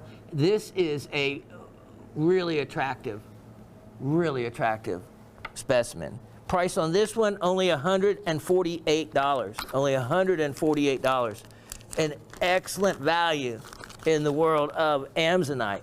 Now, let me show you one everybody can afford. This is item 1148123. Here is, and you can see, let me just show you for a kind of a difference in color, a little bit more blue, as you can see. And by the way, Amsonite, what causes the color in Amsonite is actually lead or lead oxide up to 1.2%, which is, you don't often hear of lead being a coloring agent. Also, in some of them, they have found divalent iron, and so that would be Fe2+ iron. And there is some of, as they said, very, I forget the word they use, but I guess aggressive miners that will even call the grayish, slight green color Amazonites, call them Amazonite when it's not. And, but they still do. So this is a fantastic color, small specimen, but beautiful nonetheless. This has it all. This actually has goethite, which is one of the other minerals found there. I've offered just goethite here before, and fantastic specimens of goethite from there. And all of you didn't. I think a couple of you finally bought it when I made it cheap enough, but it should have sold for much more than it did. This also, though, look, it has your smoky quartz and the Clevelandite. So this actually has all four minerals that are the primary minerals found and associated with the Amazonite. Look at the blue color. By the way, that's what I was going to say. Sunlight has been known to enhance the color. Normally, it takes color out of minerals, but not in the case of Amazonite. Sunlight can enhance the color. And you can see, depending on the direction of the grain of the mineral, so to speak, or the angle, look at the difference in the color. This is a fantastic piece. It's really got everything going for it. $38. $38. And it is absolutely a wonderful addition to a collection when you don't have an Amazonite. This is a made in the USA. You remember, I collected two groups. My birthday birthstone, which was all the garnets, and minerals and gemstones from the United States. This is part of my Made in the USA collection. A wonderful, wonderful piece for that amount of money. Let me show you another option. This is 114, and I always have to look at that next. 1147923. And in this piece, what you get in this piece, look at the size. Look at how big that is. You have a nice classic green color to this. And the thing about this, it actually really almost stands on its own with the natural base. It hasn't been sawed. You have wonderful terminations. So you get a big, wide look, no repairs done.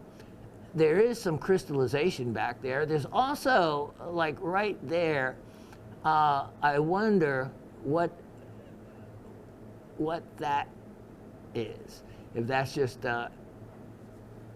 part of maybe an original surface to it or whatnot. But a wonderful, wonderful grouping of large crystals, and this piece is only $77. Only $77. So a wonderful value. Let me show you next is item number 1148023. And with this piece, let me put that away before I get it confused.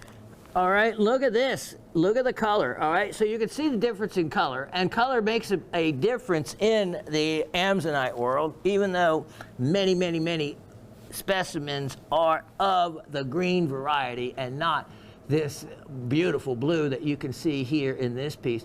That is well-developed Clevelandite. It has a nice aesthetic look and some really beautiful display angles. And on this one, $48, only $48, and only is, I truly mean only, what this material goes for now.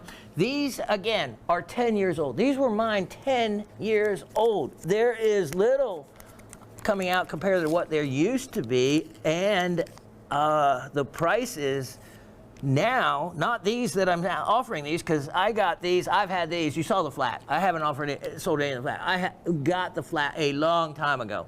I bought them a long time ago, before the prices are what they are now. And wow, yeah. So to get something that nice for $48, see what you can find at a show. The show, the dealers, they think a lot of their Amazonite. 114-7723 is next.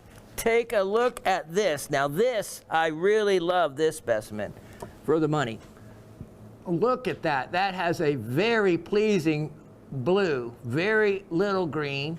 You have, look at that really beautiful goethite crystal right there. And it has wonderful display angles, nice large crystal with the others flanking it. You can see the size of it in my hand, how attractive that is. And that's only $68. Only $68 on that.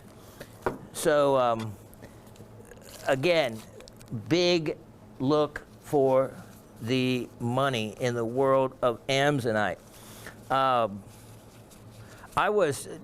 Here's the thing. All these, again, have not been repaired. On the internet, when they're offered, they don't even talk about that. They don't mention whether they're repaired, not repaired. So believe me, in most cases, if they're not bragging that they haven't been repaired, there's a good chance that they have been repaired. Because when they're not, it is something to boast about. All right, I think I have the last one of these I'm going to feature for you, 114-7523. Of course, you saw how many others I have, but I just gave you a range, everyone a range of kind of pricing. I have some that could probably be a little bit less. All right, so this is the last one. Check this out. It is really attractive. You can see the why until you have them next to each other. You would not know the bigger difference of the colors. Look at the colors. So coloring, you know, a lot of people like the blue, but in the Amazonite world, the blue-green color is really what it always was a blue-green color, not just a pure, you know, blue or anything like that. And I happen to like either color. To me, the crystal shape and the aesthetics of the crystal form is more important than the color. And this one has a really nice, attractive cluster of the crystals showing really well. And look at the smoky, here's your smoky quartz. Look at all the smoky quartz there. So you get your smoky quartz in this one, and and there's probably a little bit of Clevelandite on there as well. But it displays attractively, and it's only $77. Let me see, yep, let me check that item number. Yep, $77 on that. So here is a fantastic cross section. Okay, let me put these away. I'll be right back with something you have to see. Museum grade, no matter what way you cut this. Wait till you get deeper into this piece. It is outstanding. This is one of the finest I have ever seen. It is apophyllite. It is from the Malad quarry. Now, I could not get all the information on the tag, so you have to listen to what I say and write down any notes that aren't on the tag for information. Now, apophyllite, there's different kinds. The most common is fluoroapophyllite with potassium, or K, or hydroxyapophyllite K. Let's just forget that, because that means whether it has potassium or fluorine in it, and unless you test it with complicated equipment, it'd be difficult to say. So pretty much it's a hydroxyapophyllite K. And the Greek word, of course, for apophyllite, because we've talked about this before, means away from and leaf. You put heat to it, and apophyllite will leaf off, exfoliate. So that's where the name comes from. Now, as a side note, apophyllite, prehnite, and gyrolite are not actually zeolites, but they're found so commonly with zeolites that people associate them as zeolites, but they're not.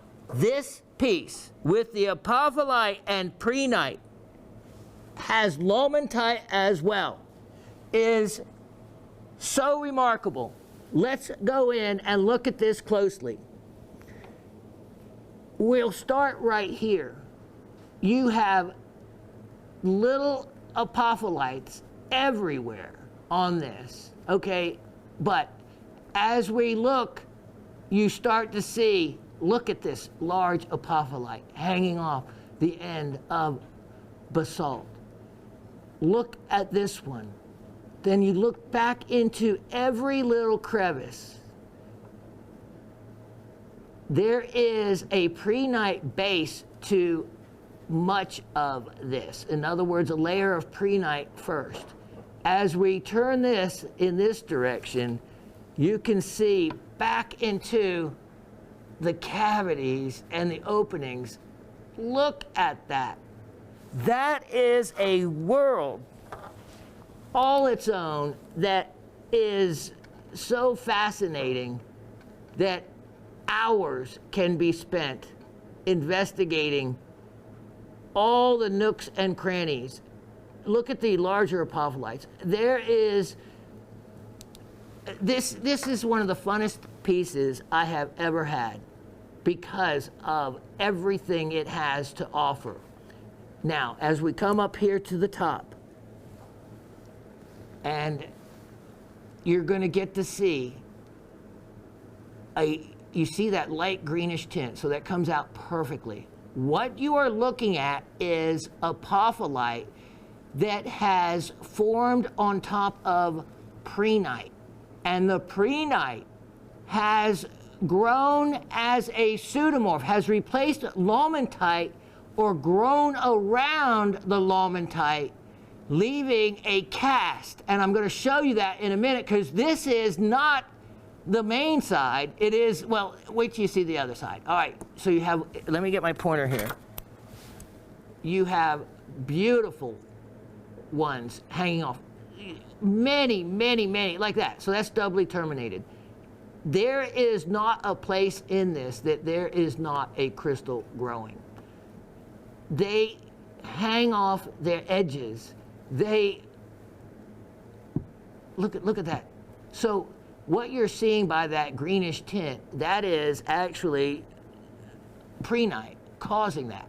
And you have apopholites growing on top of that. Now, when I turn this around, it's going to explain exactly what I'm talking about. So let's slowly turn this and look. Okay, now, and go to mindat.org, so you can see, compared to every single one they have that has the prehnite casts or pseudomorphs, this one tops them all. And I'm going to show you why in a minute. All right, so when you see this elongated formation, what that is that grew over the top of a lomentite crystal, and the lomentite crystal has long since disappeared. So it's either a hollow cast or completely pseudomorphed it and replaced it.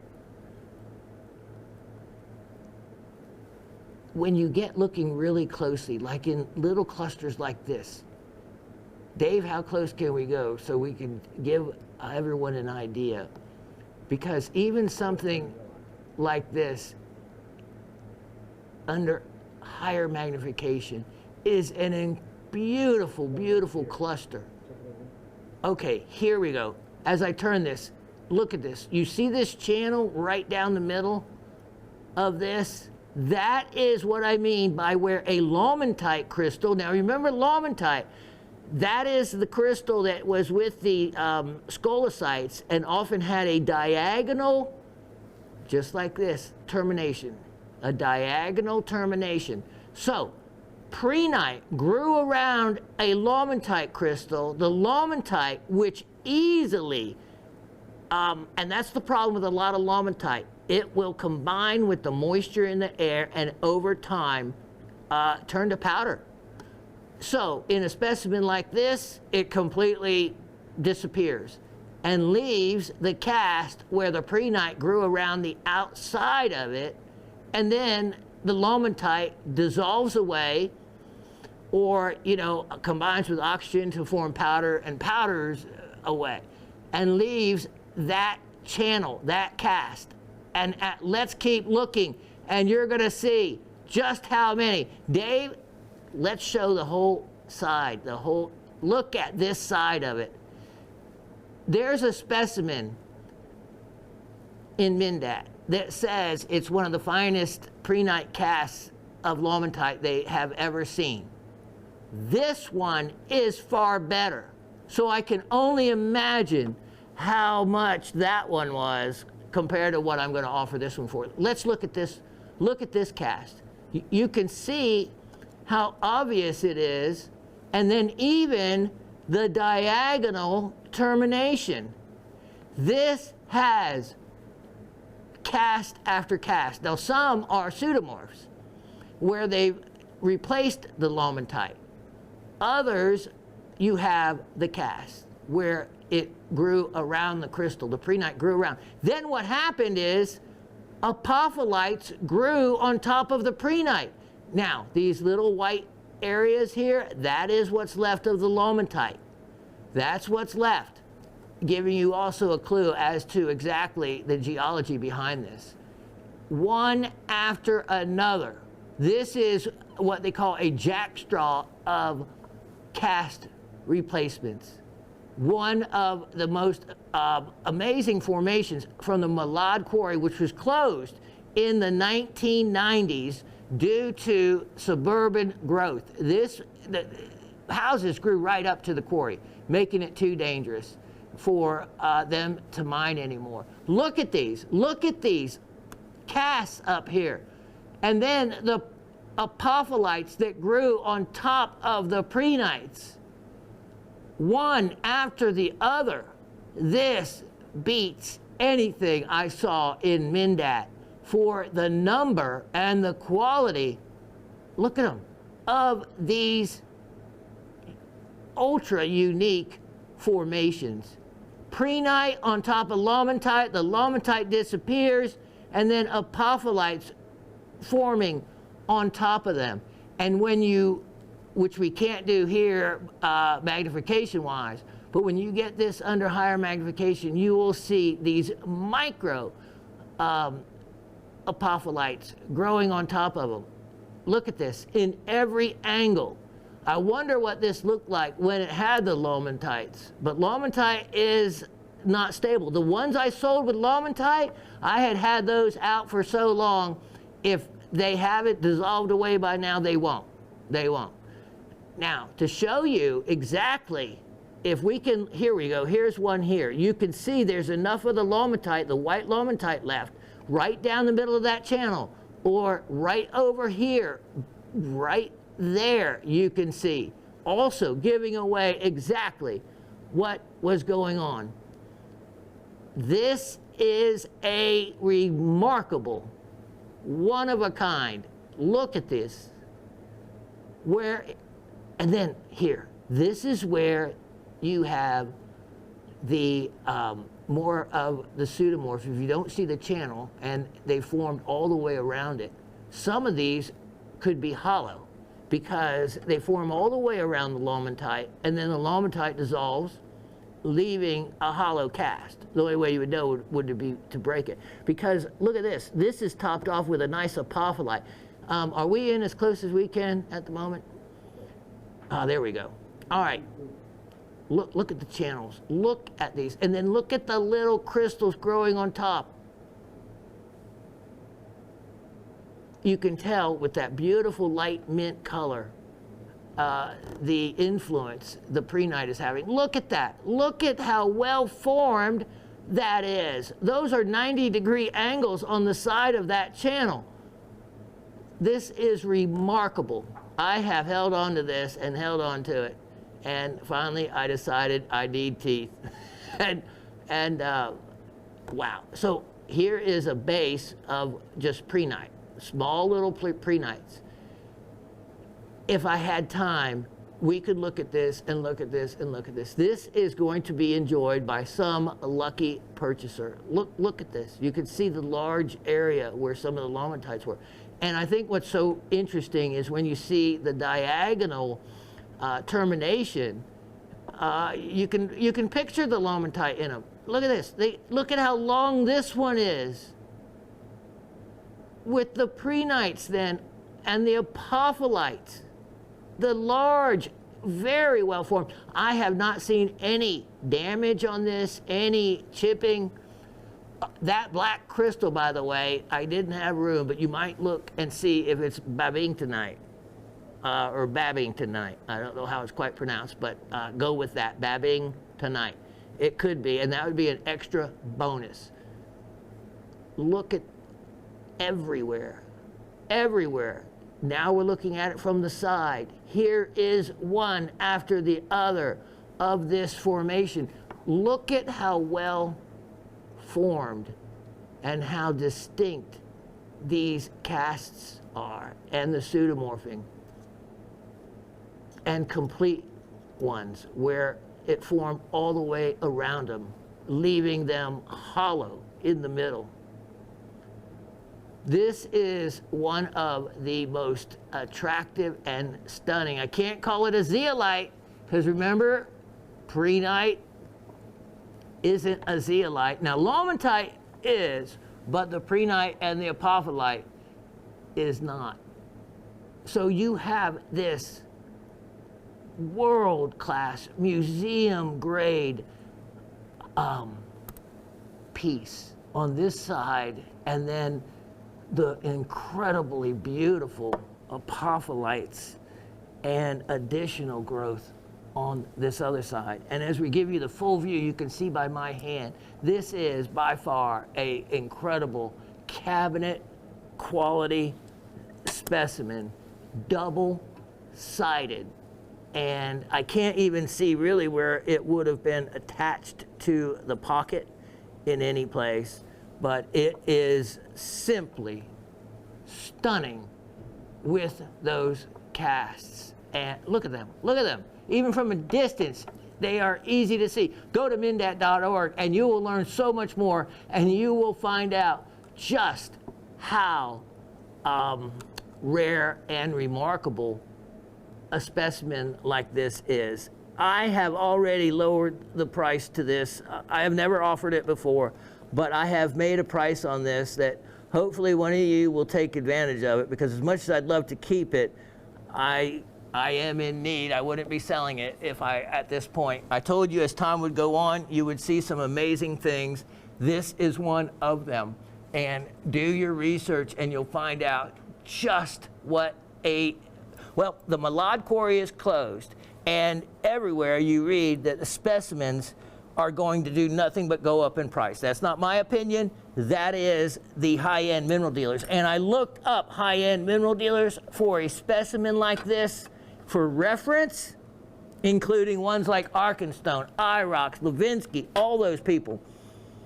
None of them had a specimen anywhere close to this size or quality, and the ones they did have, nothing was less than $2,000 or $3,000. I'm offering this at a one-time opportunity of only $888.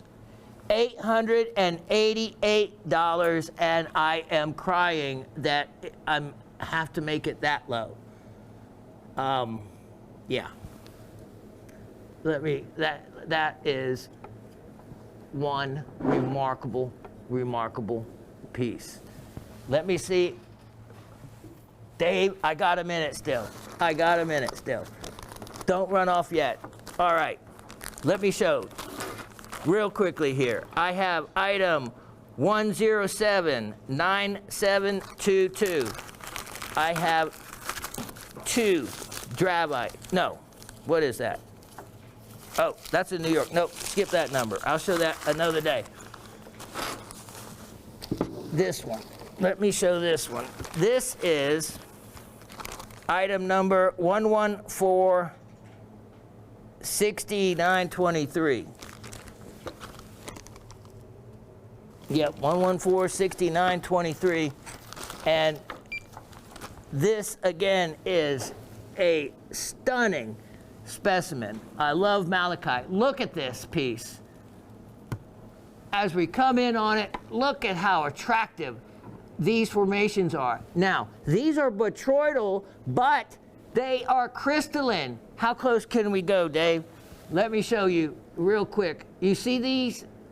Look at those. And then look at the azurite.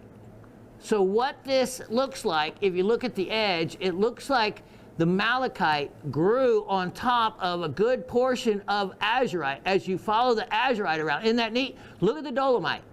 Here's the dolomite colored by the limonite, the iron in the limonite, coloring the dolomite. Look at the formation of these malachites, and it has quartz crystals to boot. As you can see, it is a stunning, look at that. That's even beautiful. That, well, ochre, it's called in some areas, that wonderful limonite, but it's the limonite that doesn't come off on your finger kind of limonite. Look at how well formed all those are. I know you got to go there, Dave. 1 second, just let's look at this azurite right in here one more moment, and you get a good idea of what is happening here geologically. Look at that. And that specimen I am offering because it is sale time. How would you like that beauty for only $48? I kid you not. $48 on that. Stunning. Absolutely stunning. So much more to come, but the show and my time is up. I'll be right back with trivia. All right. Well, I was just talking with Latif and about how many items I didn't get to. Even though everything you saw today was new, I have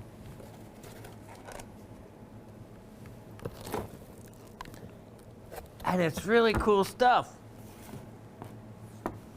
And then I had sale item stuff, big discount. But there'll be another show. There has been for 6 years and 311 of them. There will be 312. Tell your friends, tell your neighbors, tell your Rock Gem and Mineral Society about the show, please. Spread the word. And if not, then you have to be the one to make up for all the sales. Shawn needs some new teeth. I'm getting to where I don't want to smile.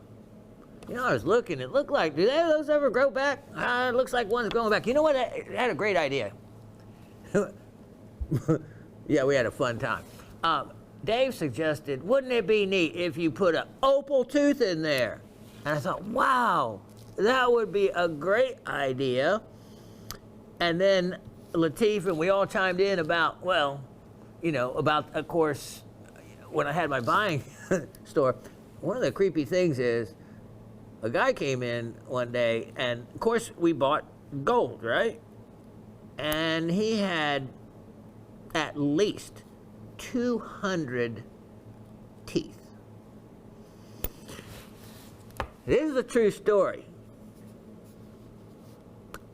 You know, you often don't ask, but in a buying office you have to write it up and you have to hold the inventory in case anything is stolen or whatever for a period of time, depending on what county you're in, and before you can do anything with it. And I don't think there would have been an issue with gold teeth stolen. There'd only be one way that would happen. And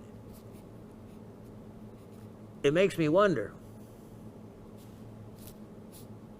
do you think that morticians really bury bodies when there's gold teeth in their mouths? I'm just saying. Creepy thought. But I told you at the beginning of the show, horror is, Raven's in my favorite genre.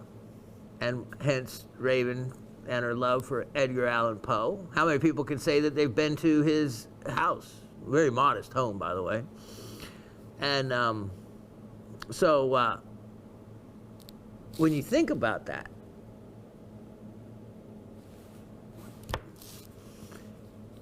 it is really easy to believe that why would they just, they glue the lips closed. Sorry to be a little morbid, but we're still talking about jewelry here and talking about gold and talking about real life. And once those, lips are sealed, if they're open casket, then, who knows what's behind those teeth. That one person that brought in those teeth, I didn't ask. It's not something required. I have no doubt, though, where they came from. I maybe didn't want to know. Creepy thought, huh? So, if you have an opal tooth, they wouldn't know what that is, right? Especially if it's a black opal. Could you imagine? Then we talked about the hardness of black opal. Then I thought about a doublet. Oh, we have a fun time. We are in our own little secluded studio, separate from the others, in a nicely set up, all the fancy equipment. I got cameras all around me, monitors. We got the works, and we get to have a little fun, and that's what it's still about for us old timers, because between Latif, he's one of the longest people that have been working here. Dave has been here, gone, come back, been here a long time. I've been here now like 15 years. So, yeah, we can yuck it up a little bit. And but you know what? The idea of putting a gemstone tooth in there, I don't find that too weird. I mean, we've talked about a grill before. Anyway, I got a couple trivia questions for you. You ready to go? All right, question number 1. Name 3 minerals mentioned that are found with zeolites but are not part of the zeolite family. So, name 3 minerals mentioned that are commonly found with zeolites but are not considered to be zeolites. All right, 3. Second question. What is the most common element associated with the coloring of amazonite? What is the most common element associated with where amazonite gets its color from? There you go. Good luck to everyone. I am excited about next week's show because I know what I didn't get to show you. Oh, here's the other thing. For those 2 of you, Anthony and Penny, and those of you who bought individual epidote specimens, I have the epidote I brought to show you lucky people. If you want to sell your flats back to me, I'll be happy to take them back at a profit, because when you see this one that I had gotten from one of the other flats, luckily Raven bought a couple of flats of epidote and she's holding out on me. She has taped them up and not letting me out. But they're hers. So anyway, I'm going to make you wait. And it's not the zircons that I said that could be found in them. It's something even more enticing. And I have a specimen, and I'll show you. I'm going to show you what to look for, because I don't want you giving them away. Miss Penny may want to get back the ones she gave away. Check them all first. If you see anything funky in them, just hang on to it until you see what I'm going to show you. All right. So so that's going to be a little educational segment, and I had another educational segment I was going to show you, if I hadn't already, in some other point. But okay, turquoise, sterling silver. This is going to be scrapped. The turquoise is dyed, and I was going to show you how to recognize that, but I don't know. For the price of silver the way it is, you may only get to see the turquoise stone and not the rest of it. Anyway, love to educate you. Love to, I love the gem and mineral camaraderie between all of us, and I hope you enjoy the show. And please make your purchases as your piggy bank can afford, but I'm encouraging you to get in on the deals I'm offering, not only for my own personal benefit, but also for yours, because the way I have that flat of Amazonite, 7, 8 years ago, I guess, I bought it. The value of it is so much higher than what it was then. And just like the Malad quarry specimens, the zeolites, especially that quarry, and that's where that one I showed you today, that incredible geode one with the prenites and gyrolites in it, that one, I don't know if anyone's bought that big, but someone needs to, because you know what? It will give you a better return. Now, this is just in my opinion, than doing anything else with any money you would have. Plus, how beautiful of a decoration and a piece in your home to have. These are what they call cabinet quality and cabinet size specimens. And again, I shouldn't have done it, but I went and looked at the higher end mineral dealers that carry those kind of items. I am talking about that I was offering for $888, $4,000, $5,000. I am not kidding you, especially because it was in such exquisite condition. And if you want to reference that, go to mindat.org and type in your search bar. In this case, you could do apophyllite, secondary mineral prehnite, country India, region, Malad quarry. Bam! It'll pull up all the specimens that they have. It doesn't give you pricing, but it gives you what they are all linked to these mineral dealers that deal in those kind of things. And you can, if it's in Mindat, you get a cross-reference of a good idea of what specimens look like. Not too many from the lower end. There are some, but from the higher end. And I actually, if I would have had time, I took a picture of the one that claimed that this was one of the finest specimens of prehnite casts they had ever seen coming from that quarry. And what I just showed you far exceeded that one. And it was even bigger and had more and better defined Lawman-type prehnite casts or pseudomorphs. So, anyway, hope you have some change still under the couch and can spend it right here at Christmas time, because you won't regret it as time goes on. As there's a finite end to minerals. When these pockets are discovered, or these different quarries operate, they have a finite end. And the Malad quarry came to an end in the 90s. So you're talking, and like even the Amazonites, they were mined in 10 years ago, 2013, 2014. They just don't go on forever.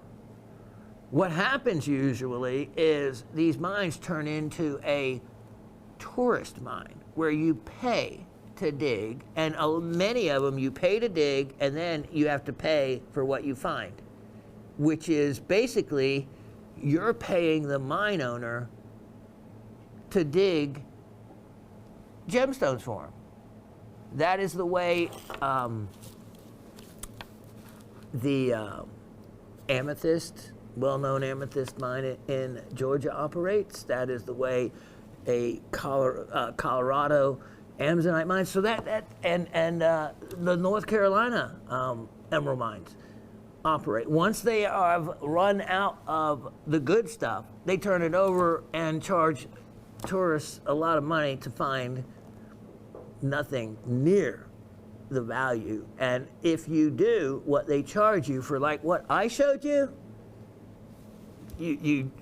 it's crazy high. So anyway, it would work out good for you, good for me, good all the way around. And I can't wait to see you next Monday, because I am as excited as you are to get to see the items. I am just as excited to get to show them. God bless you all, and I'll see you next Monday.